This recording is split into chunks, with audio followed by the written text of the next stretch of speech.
Hello, good morning, students. Welcome once again in the session of The Rime of the Ancient Mariner, composed by S.T. Coleridge. And today we'll be analyzing and studying part 3 of the poem.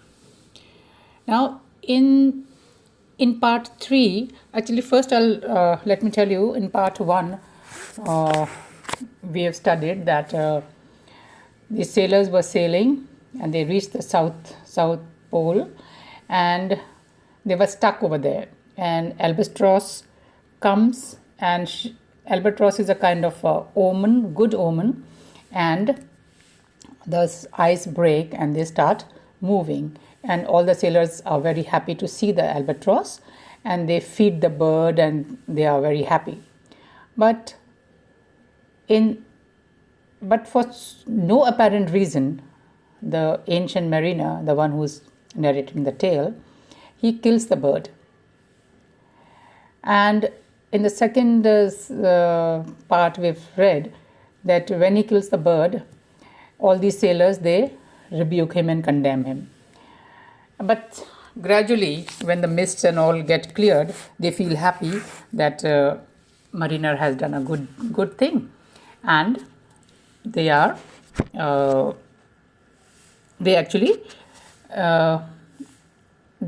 praise him. But later what happens, that the ship gets stranded once again it starts moving towards the equator and it gets stranded without any water. It's so hot and they start feeling so thirsty, and then they start blaming the mariner that he is responsible just because he killed the albatross. That is why they are having this kind of a thing. Nature is taking revenge on them. कहते हैं कि nature बदला ले रहा है उनसे. So nature was taking revenge on them.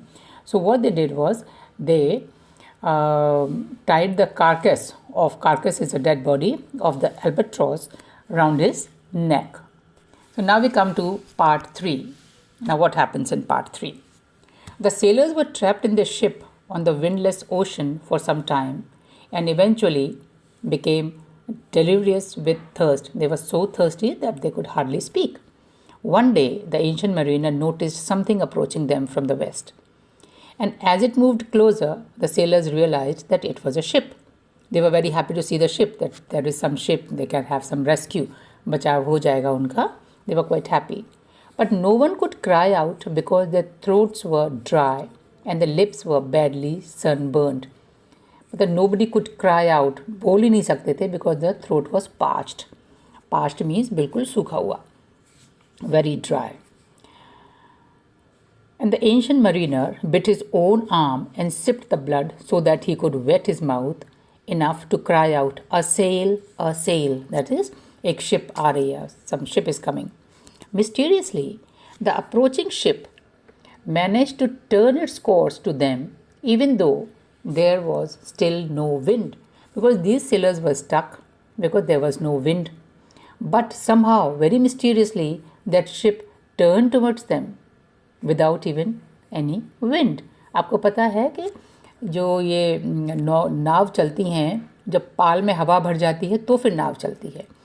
But when there is no wind, the ship cannot move. So they were it was very strange that the ship was coming towards them without any wind.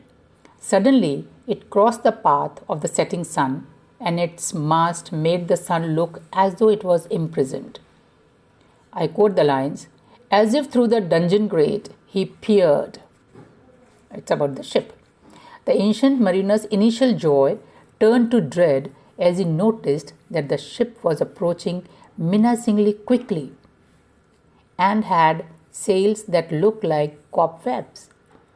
अब क्या है कि when they saw the ship, they were at the first instant they were very happy that some ship is approaching, but that happiness turned into dread and fear because the ship was approaching them very quickly and without any wind. And when it came closer, they saw that there were no masts in the ship. पाल नहीं थे, कपड़े के जो पाल होते हैं वो नहीं थे इसमें, rather it was like a skeleton, cobweb. and the ship came near enough for the ancient mariner to see who manned it. कि कौन था उसमें? Who was there in the ship? So there were only two figures. One was death, embodied in a naked man, and second was the nightmare, life and death, embodied in a naked woman. And the life and death was eerily beautiful, with red lips, golden hair, and skin as white as leprosy. Now leprosy होता है code जिसको कहते हैं ना, that is leprosy, जो skin disease होती है. It was as white as leprosy. And death and life and death were gambling with dice for the ancient mariner's soul, and life and death won.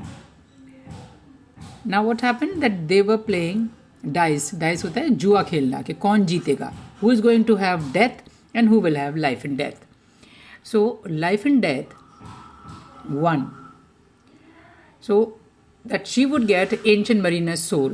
Ancient mariner की जो soul है, आत्मा है, life and death will gain. Life and death means कि वो ना तो वो जिएगा ना वो मरेगा. She whistled 3 times just as the last of the sun sank into the ocean. Night fell in an instant and the ghost ship sped away. और रात हो गई and that ghost ship जो भूतः जो जहाज था वो एकदम तेजी से दौड़ के चला गया. Though its crew's whispers could be heard long after it was out of sight. That is, the crew were two people. One is death and life and death. But still they could hear them speaking. The crescent moon rose above the ship with one bright star, just inside its bottom rim, and all at once the sailors turned towards the ancient mariner and cursed him with their eyes. Now what happened? Because the death has won the souls of the mariners, so these mariners started dying one by one. And when they were dying, they looked at the ancient mariner and they cursed them with their eyes. Why could not they curse with their mouth? Because their mouths were parched and they could not speak. Then all 200 of them dropped dead without a sound. और 200 थे उस ship में, and all the sailors they dropped dead without a sound. एक भी आवाज़ नहीं निकली, and they started dying one after the other, and all the 200 sailors died. The ancient mariner watched each sailor's soul zoom out of their body like the arrow he shot at the albatross. So ancient mariner, he could not die because he will have life in death, यानी ऐसा जीवन जो मरने के समान हो but मरे नहीं.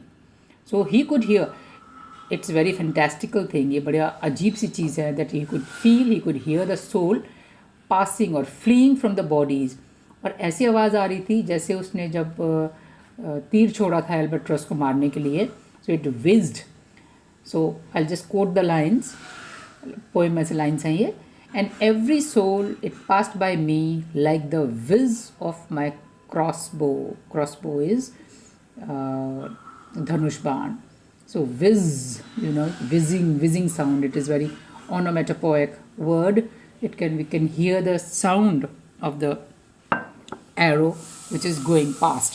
So similarly, as the arrow whizzed around, he could hear the whizzing of the souls passing or moving away from the bodies.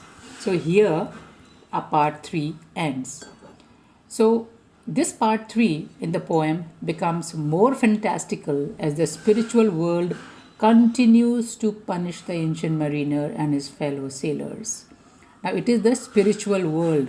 ये आध्यात्मिक है, जैसे अपन भगवान का, ईश्वर का अपन कहते हैं कि भाई वो उसको सज़ा दे रहे हैं ना, वो उसकी सज़ा उनको मिल रही है.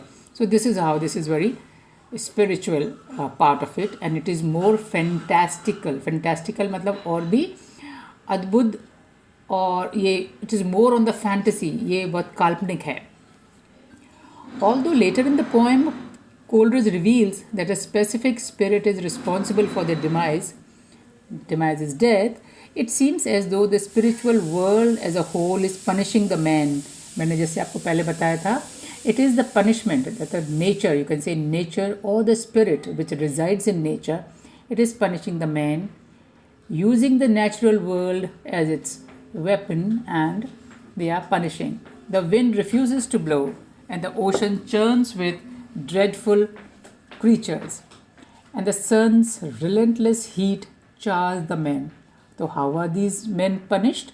First of all, there is no wind.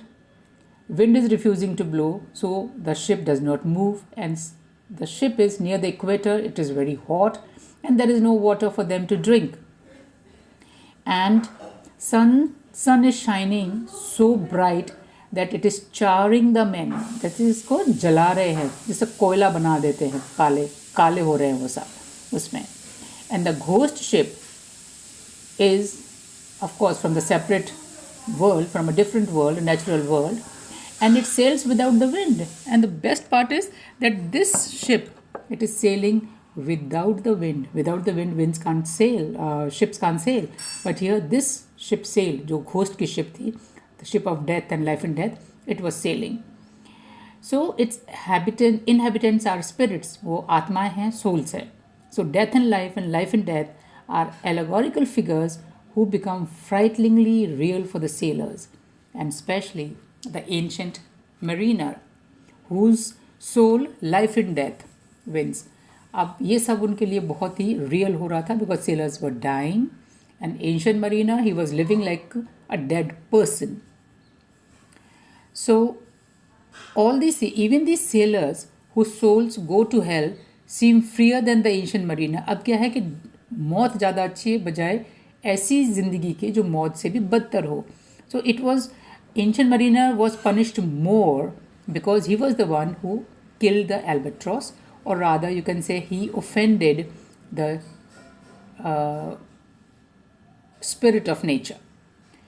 So while the souls of these sailors, they fly unencumbered out of their body, he is destined to be trapped in his indefinitely living hell.